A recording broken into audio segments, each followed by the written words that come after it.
আসসালামু আলাইকুম। এই যে ফ্যাশন তো এখানে হচ্ছে যে গাছের আম, এই যে পিওর টাটকা গাছের আম, এগুলো হচ্ছে জেসমিন আপা পাঠাইছে বাইর থেকে।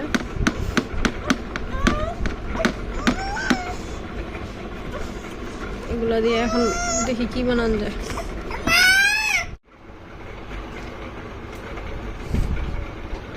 এই আমগুলো নিয়ে নিছি, এখন হচ্ছে বানাবো।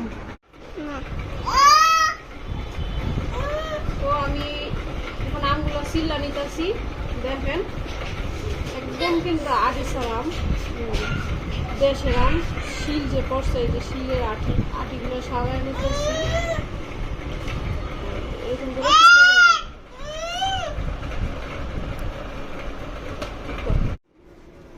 তো এখানে হচ্ছে আমি আমগুলো কাটতে নিচ্ছি, এখানে কিন্তু অনেকগুলো আমি, এই যে তো এই আমগুলো পরিষ্কার করে ধুয়ে নিব।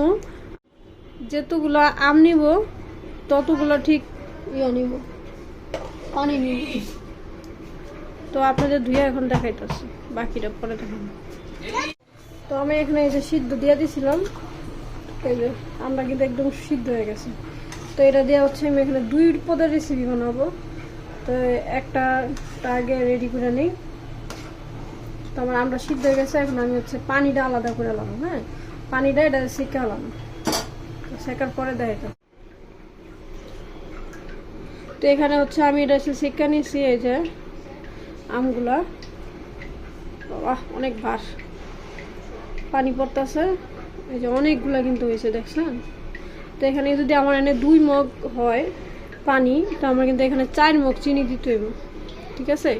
তো এটা বুঝে তারপর আমার হচ্ছে গিয়া মানে জিনিসটা বানাইতে হবে। তারপরেও যদি আপনার মনে হয় যে আপনার টকটা একটু বেশি বা কম লাগতো, বেশি হলে একটু চিনিটা বাড়াই দিবেন, আর কম হলে একটু চিনিটা কমাই দিবেন, বাস শেষ, এতটুকু।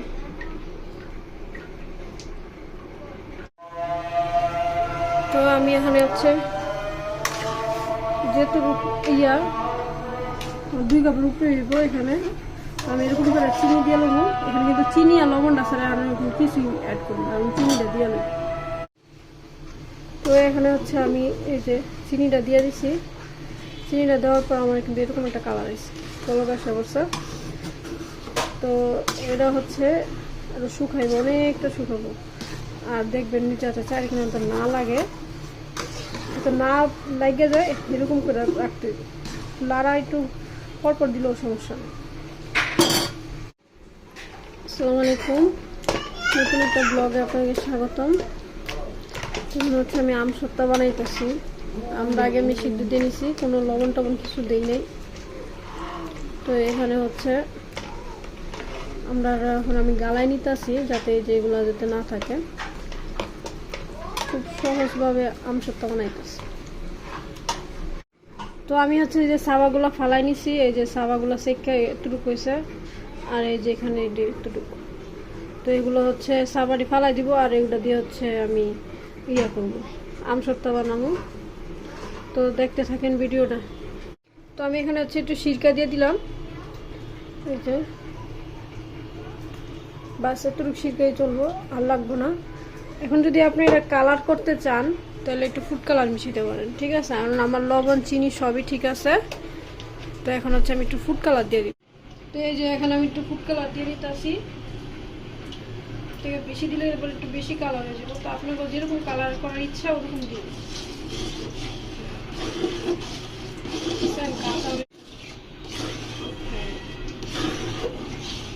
কাঁচা সুন্দর একটা কালার।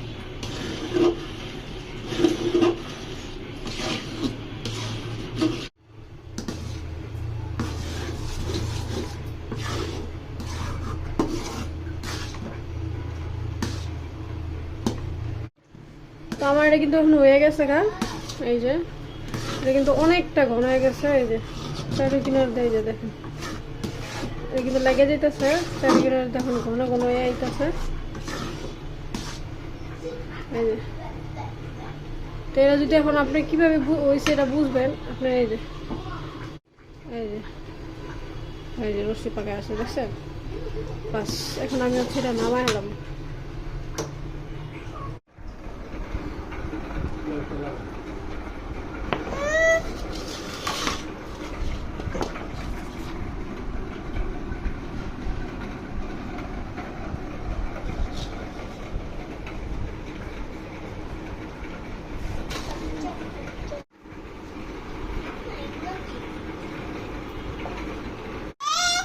মাশাআল্লাহ, দেখেন আমার জেলিটা কিন্তু অনেক জমছে। দেখেন কাইট করতেছি পরে না, ওদিক দিয়ে আমার মেয়েরা খাই লেছে জেলি হওয়ার আগেই। এই যে তো আমি এখন আপনাদেরকে রুটির ভিতরে নিয়ে দেখাবো।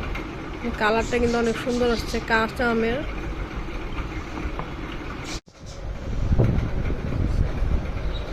এই যে নিজের হাতে বানানো জেলি, দেখেন কি সুন্দর হয়েছে। দোকানের থেকে ভালো হয়েছে। দোকানের জেলিটা স্বাস্থ্যসম্মত কিনা জানি না, কিন্তু এটা কিন্তু একদম পুরো হালাল, ঠিক আছে। তো এইভাবে বানায় কিন্তু আপনারা খাইতে পারেন কাঁচা আমের জেলি। তো ধন্যবাদ সবাইকে।